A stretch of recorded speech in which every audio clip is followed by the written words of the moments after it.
Good morning and welcome to Radio Row at Super Bowl 57 here in Phoenix. I'm Kayla Bradham with Roy Castle from Philanthropy Network.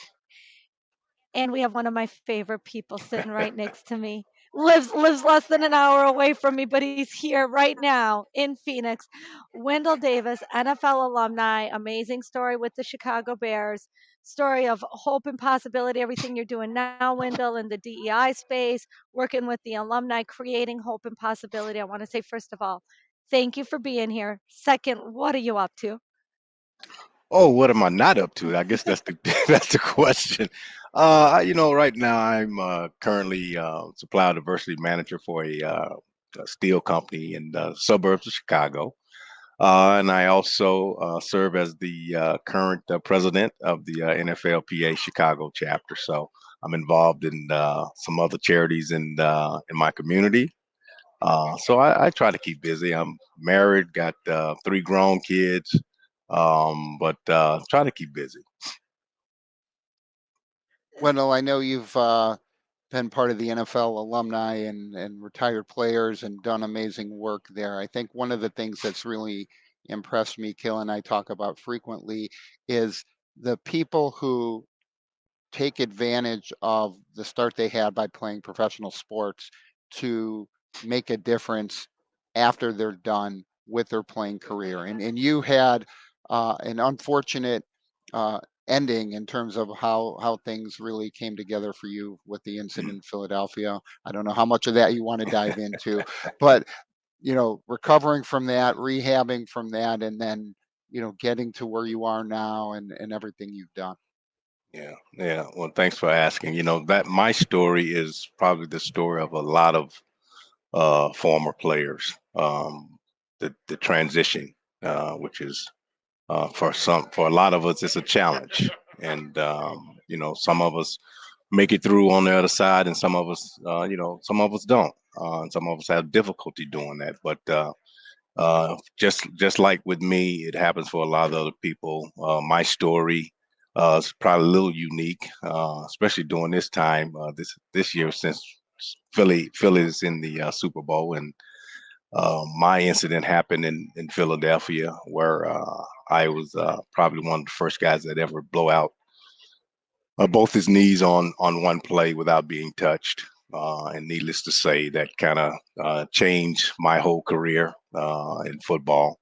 But during that time, I was very eager to get back into the game. I was very eager to get back and try to prove to myself that I could actually come back from that injury. And my attempt was almost successful. I actually got signed with the Indianapolis Colts for a year and tried to come back, but unfortunately, I just couldn't turn it over like I used to, and made the decision to retire. And probably one of the it was a tough decision, but I had to make that decision, and I had to at that time, um, like a good friend of mine, Brent Novoselsky, puts it. You have to have a funeral at some point, and I had to have a funeral, an actual funeral for my career, and to bury it and realize that it was over for me and to transition on. And I was blessed and fortunate to actually come to that point in my life, and and make that decision and move on, and start focusing on other things that God had created me to do, and realizing that all the things that I went through, it just seems like it comes full circle for me. All the experiences I've had has been amazing, just from the platform that God blessed me with to play professional football. I've been a player. I've been a coach at the highest level. I mean, I've been the chapter president. I mean, it's just a lot of things that this platform has blessed me and allowed me to do. So, it's like I said, but I'm one of many. We all come to it at some point. Very few of us kind of retire and go out the way that we want to go out. But there's a lot of us just it ends too early, and you kind of caught in between identities and trying to figure out your purpose and what else God has in store for you. So for me, I'm truly blessed, and I'm grateful for it. Wendell, I want to talk to you about like what you said, what you're truly blessed and what God has in store for you. And I listened to all of the different positions that you've had, and they're all leadership positions, right? Like God created you to be a leader, right? So you lead other NFL alumni, you lead at work, you lead teams, you lead your home, your kids in so many different ways. You're a leader. Would you please speak to the new leaders, the up and coming mid level leaders, on what leadership looks like at the highest level? Let's inspire people. Oh yeah, yeah. It was for me. I'm a pretty quiet and I guess an introvert. I don't you would know I was in the room at times. Um but and that's just who I am. But I was blessed to well God kind of showed me uh what's important. And I think when I realized that it's not about me and it's about helping others, uh I think that's what really makes a great leader, because when you think about others and the things that they're going through, and you try to meet them where they are, and you realize that a lot of things that you're going through, a lot of things that's happening to you, it's really not about you at some time. I can remember when I first started coaching. A short story. My daughter was actually she was in high school. She was playing basketball. It wasn't going well for her. And she was kind of frustrated and struggling with it. And I decided to coach. And we told her, she was in high school. She had a decision to make because my son was younger. He didn't have a decision. He was coming. But we say, well, you can graduate. You can stay here with your relatives. You can with your grandmother. You can graduate from the high school. And she said, no, I want to leave, and I want to go to California with you guys. And we went to California, and she blossomed out there. She had a great high school basketball career. She could have played possibly in college. She got a great education. She went on to go to the University of San Diego. She got a degree in biology. From there, the young lady traveled the world. She went to South Africa, where she got a master's at Cape Town. Went from there, she went to South Korea, where she was teaching. Um, and it's just during that time. And then my son ended up graduating from there, going to Cal Poly to play college football, and the whole thing. We made some great friends, and then my wife and I, we look back at that and we say, you know what? God just showed us it was not about us.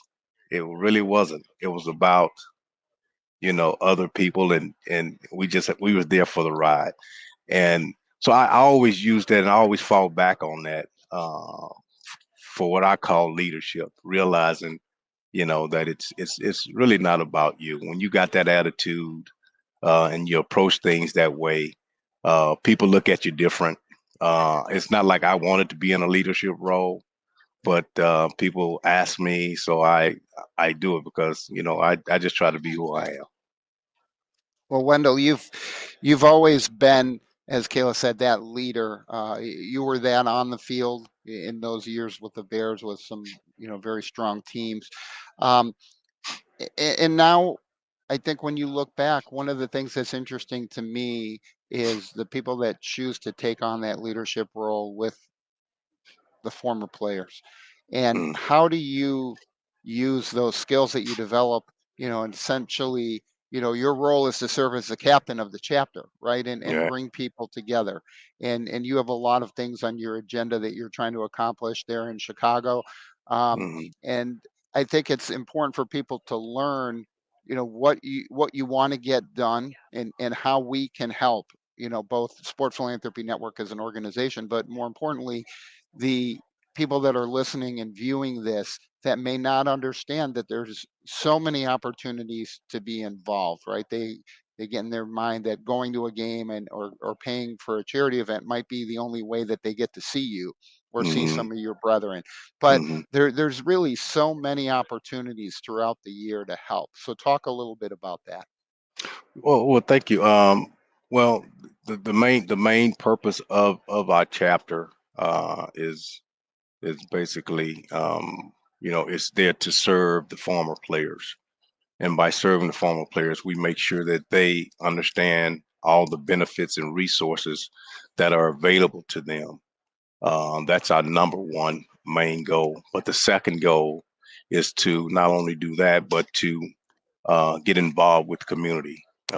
Make sure players are that we help players in their community events, help players in all their community involvements, and we as a chapter, we get behind them and we lend our support as much as we can. Everybody's coming from different areas. Everybody has jobs and families. So we try to be that catalyst to help everybody come together and help one another. And then we try to bring that camaraderie back to the locker room for the players because, all honesty, guys, they love to play the sport. But the one thing that they truly miss is the camaraderie, the locker room camaraderie. But merging those three things together really kind of culminates and help us do what we need to do. But especially when it comes to community, getting involved in the community. In our chapter, we do that very heavily in Chicago. We have a golf outing that we do every year to help raise funds for a couple of programs that we support. One is the PAF scholarship program. It's an academic scholarship for college students. We raise funds for that, and then we created what we call our equipment grant program, where we give out equipment grant program awards to young Pee Wee League teams, not only just football but also their cheer programs. So we try to help out in that way. So those are two programs that are very dear to our hearts. Well, Wendell, we appreciate you taking the time to come on with us today. Um, we're so happy that you were able to share a few minutes with Always us. I good to know see you you got a guys. crazy schedule down here, and we love the work that you're doing and look forward to collaborating more back in Chicago. And to all of our viewers and listeners, thank you for coming on and joining Caleb Bradham and myself here at Radio Row for Super Bowl 57. This is Roy Kessel signing off. Please remember to live generously. Thank you. Thank you, guys. Thanks, Wendell, and thanks for being an amazing leader. You're a man that I respect and look up to, literally.